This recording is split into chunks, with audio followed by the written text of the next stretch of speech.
Hey, welcome to Fandamentals. This is the show where we get you primed on the basic lore behind the stuff that you're interested in. You're not going to leave this video as an expert, but you're not going to be no dummy either. This week we're talking about the big bads of the new Star Wars trilogy, the First Order. Now we know about as much about them as we did about the Empire when the original trilogy came out. They're bad, they got some Force users running the show, lots of expendable officers, but the word Empire fills in enough blanks for you that you didn't need a ton of details. The Empire. I get it, you know? But a First Order? I don't know what that is. So your Second Order? Jumping into the lore of the new trilogy to get some answers.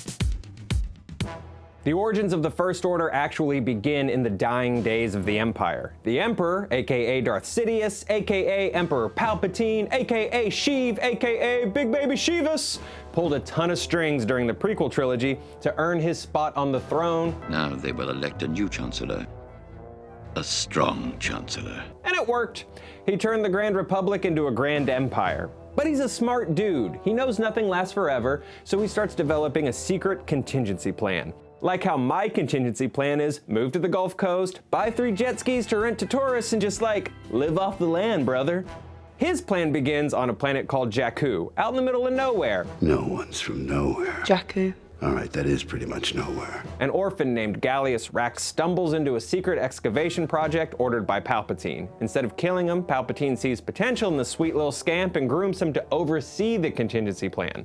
His plan works like this. If Palpatine ever goes down, the game is over. It's like the king being taken in chess, but if that happens, he's just gonna blow up the chessboard. Should he die, both the Empire and its enemies will be destroyed, save for a few select worthy Imperials. They'd be given coordinates to regroup in the unknown regions of space and carry on being all oppressive and terrible. This is all found in the Aftermath novels, in which Gallius Rax is featured with another villain, a somewhat not-so-bad Imperial officer named Ray Sloane. They battle over control of the now-fledgling Empire. Rax draws the New Republic into a final battle against Imperial forces on Jakku. In Force Awakens, Ray is literally living in the ruins of this battle. During this time, creepy Sentinel droids, look at those are spooky, are dispatched to Sheev's hand-picked worthy Imperials to deliver his final message, give them the coordinates to the unknown regions, and launch something called Operation Cinder. This is the destruction of key worlds in the Empire, including his home planet of Naboo, through climate-disrupting satellites. We see this play out in the Marvel Star Wars comic series Shattered Empire, it's the driving plot point in the Battlefront 2 story mode, and again in the Aftermath series. Spoiler alert, the Empire loses the Battle of Jakku. However, Ray Sloane stops the complete execution of Operation Cinder, since it includes destroying Jakku and taking out the Empire and the New Republic all at once, which is crazy. But remember, she's somewhat not so bad. Instead, she kills Gallius Rax and heads to the unknown regions with those select Imperials, including General Brendel Hux and his sniveling jerk son Armitage, who grows up to be this sniveling jerk adult. I mean, with the first name Armitage, you're pretty much guaranteed to be that guy. Sounds like the bully from a ski movie. I believe he's tooling with you, sir. After several months of tough travel, they arrive at their rendezvous in the unknown regions to find the Emperor's personal superstar destroyer, the Eclipse, waiting for them. Ray Sloane says, it's time to start over. That is our First Order. To begin again, and to get it right this time. Hey, see what she did there? First Order. The First Order. To improve on the Empire, to make it bigger and badder.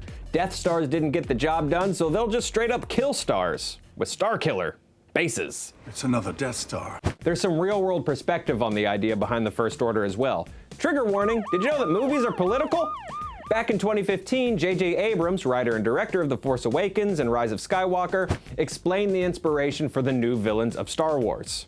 Quote, that all came out of conversations about what would have happened if the Nazis all went to Argentina, but then started working together again. What could be born of that? See, those fresh-looking updated stormtroopers could be a powerful metaphor for the idea that every generation, not just the greatest, has to be wary, because evil ideas still exist in the hearts of many, and you just can't sit back and rest in your laurels and, or it's just about laser swords and bears with spears. I don't know, either or. Moving on. What exactly happened as the First Order formed in the unknown regions? We don't know yet. But as soon as they tell that story, I'll make another video about it.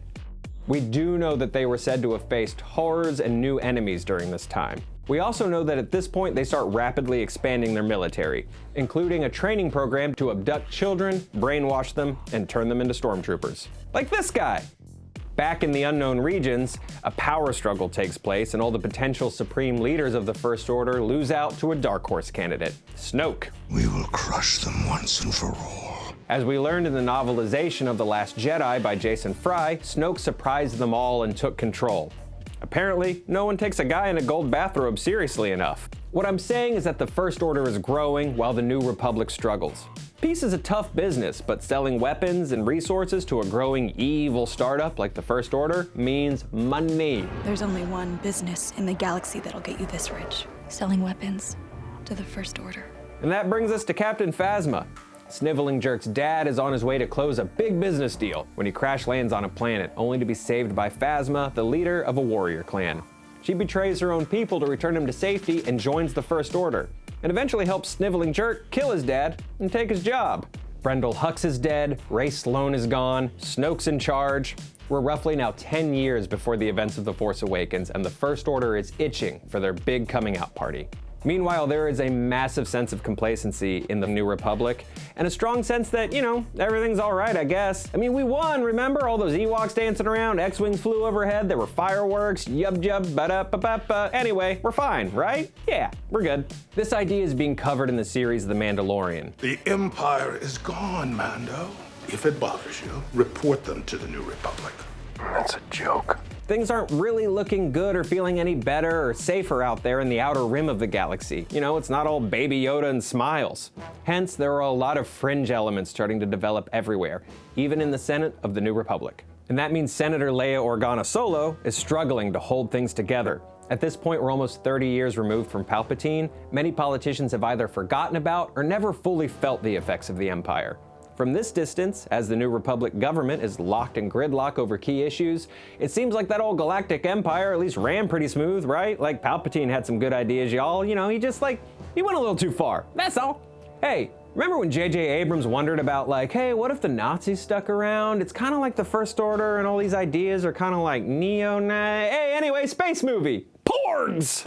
Leia gets an inkling of the threat of the First Order and in retaliation is outed as Darth Vader's daughter. Oh yeah, you grew up in the 80s and 90s thinking the whole galaxy knew about what really happened on the second Death Star, but turns out Luke and Leia didn't exactly go around telling everyone that their dad was an evil wizard in a cape. I can't blame them. This sinks Leia's political career. It also forces her to tell her son Ben the truth while he's off training with his uncle Luke. Finding out your granddad is Darth Vader when you're already kind of an angry kid is gonna, do some stuff to you. Which is good news for Snoke, because the First Order happens to have a Vader opening. The First Order begins creeping in more. Leia is doing her best to resist, with folks like Poe Dameron doing what they can to help, but the galaxy just isn't taking the threat seriously, so when Leia sends her trusted assistant to Hosnian Prime to address the Republic, she's laughed off, just in time for the first shot from Starkiller Base. The First Order's coming out party has officially begun. See, there's more to these bad guys than you realized. Remember, we know a ton about the Empire because there have been decades worth of source materials. Give it time and we'll know the name of Snoke's every living relative. I hope you dug this. I think the First Order's origins are fascinating, and there's a part of me that wishes we lived in a world where this stuff was the second trilogy that got made and, not the prequels, with Leia going full West Wing and her kid hitting his Hot Topic just discovered 9-inch nail phase. But if that's the reality we got, I probably wouldn't have been able to make this video. I'd already be in Florida renting those jet skis, and you wouldn't have a video to watch while you're sitting on the toilet. What a dark timeline. See you next time on Fandamentals, guys. Bye.